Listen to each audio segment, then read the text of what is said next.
లైవ్‌లో అయితే ఇప్పుడే టాస్క్ అయితే స్టార్ట్ అయింది. ఆ ఫిజికల్ టాస్క్ అనేది. సో, లైవ్‌లో అయితే చూసాను. టాస్క్ వచ్చేసి అదేంది కోటని కట్టు, పడగొట్టు అంట. ఇదొకటి ఏదో రాజ్యంలో కట్ట టాస్క్. బర్నీకి ఇద్దరు కావాలి, శ్రీజకి ఇద్దరు కావాలి. లైవ్‌లో అయితే డిస్కషన్ చేసుకుంటుర్రు అందరితోటి వాళ్ళు కలిసి ఎవరెవరు టీమ్‌లో తీసుకోవాలనేది. బర్నీ వచ్చేసి ఇమాన్యుయల్‌కి, నిఖిల్‌కి యాస్ పర్ మనకి అప్డేట్ వచ్చినట్టయితే వీళ్ళనే అడిగిండు. ఇంకా చాలా మందికి అడిగిండే గౌరవ్ కూడా. గౌరవ్ అయితే రానని చెప్పిండే. తర్వాతకి శ్రీజ వచ్చేసి ఇమాన్యుయల్‌ని అడిగింది. కాకపోతే ఇమాన్యుయల్ ఆల్రెడీ బర్నీ గారి దిక్కెళ్ళిపోతా అని ఫిక్స్ అయ్యిండు.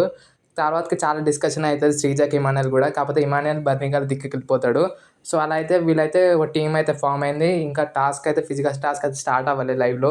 సో, టాస్క్ స్టార్ట్ అయినంక అసలు ఎలా ఇంజ్యూర్ అయింది ఇవన్నీ మనకు చూపిస్తారో చూపియరో తెలవదు గానీ, సో, మనకైతే కొంచెం అయితే ఐడియా వస్తది లైవ్ చూసినాక. అప్పుడు ఇంకా క్లారిటీగా అయితే చెప్తాను లైవ్‌లో నెక్స్ట్ వీడియోలో మీకందరికీ. అవతల పక్క శ్రీజ ఒక అమ్మాయి ఉంది కాబట్టి, ఇవతల పక్క కూడా తనూజ నేను ఆడతా, నిన్ను ఆపగలను అని తనూజ అంటది బర్నీ గారితోటి. కాకపోతే బర్నీ టాస్క్ ఎలైనా ఇంపార్టెంట్ విన్ అవ్వాలి అని.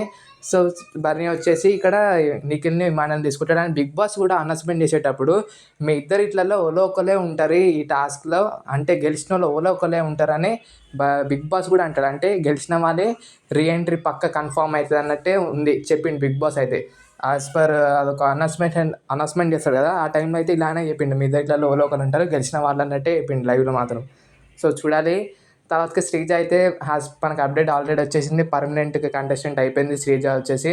బర్నీకి ఇంజ్యూరీ అయ్యి హాస్పిటల్‌కి అయితే వెళ్ళిండు అప్డేట్ ప్రకారం అయితే. సో, ఇంకా మొత్తం లైవ్ చూసి అప్పుడైతే ఇంకా క్లియర్‌గా అయితే మాట్లాడుకుందాం.